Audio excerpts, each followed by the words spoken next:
বৃষ্টি হইলে আমাদের কি দরকার? একটা ছাতির প্রয়োজন না? আজকে দেখেন বৃষ্টি হচ্ছে, ছাতি আমার দরকার হচ্ছে। যেই বৃষ্টি শেষ তখন আর ছাতির প্রয়োজন নাই। তাইলে বুঝেন আমাদের সমাজে প্ল্যাটফর্মে কিছু লোক আছে দেখবেন মেসেঞ্জারে এবং এই ইমুতে আপনাকে খুঁজবে এবং আপনার মোবাইল নাম্বারে খুঁজবে যে তাদের ভিডিওতে একটু প্রবলেম হয়েছে, তারা আপনাকে তথ্য পরামর্শ নেওয়ার জন্য আপনাকে খুঁজবে এবং আপনার থেকে তথ্য পরামর্শ নিবে, নিয়ে এরপরে তাদের কাজটা হাসিল হয়ে গেল। যখন দেখবেন আপনার ভিডিওটা তাদের সামনে গেছে, তারা কি করবে জানেন? তারা আপনার ভিডিওটা উপরে ধাক্কা দিয়ে চলে যাবে।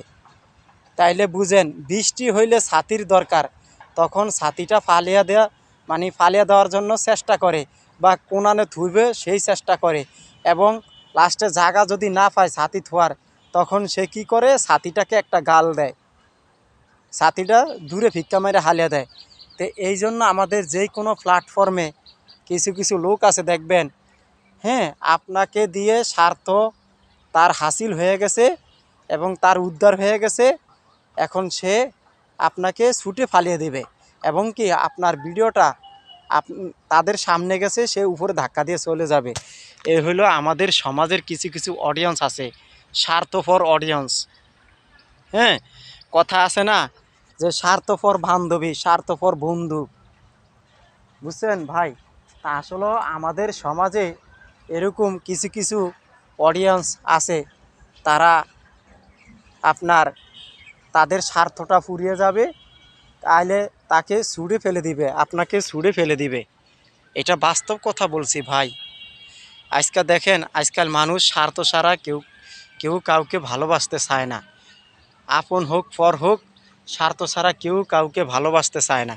এই কথাটা আপনারা বাস্তব কথাটা মিলিয়ে নিয়েন। আমি যে কি কথাটা বলছি ভাই, বাস্তব কথাটা মিলিয়ে নিয়েন। আজকে দেখবেন আপনাকে একটা অডিয়েন্স আপনার দরকার হয়েছে, আপনার সেটিংয়ের সম্পর্কে আপনাকে তথ্য জানছে, বুঝছে, শুনছে, আপনার থেকে পরামর্শ নিছে, কিন্তু লাস্টে আপনাকে আর খুঁজবে না এবং আপনার কাছ থেকে আর কোনো পরামর্শ নেবে না। আপনার ভিডিওটা দেখছে, ধাক্কা মাইরা চইলা গেছে। এ হইল আমাদের দেশের কিছু স্বার্থপর অডিয়েন্স আছে। তে ভাই, ভিডিওটা যদি ভালো লাগে একে অপরকে দেখার সুযোগ করে দিবেন। আল্লাহ হাফেজ।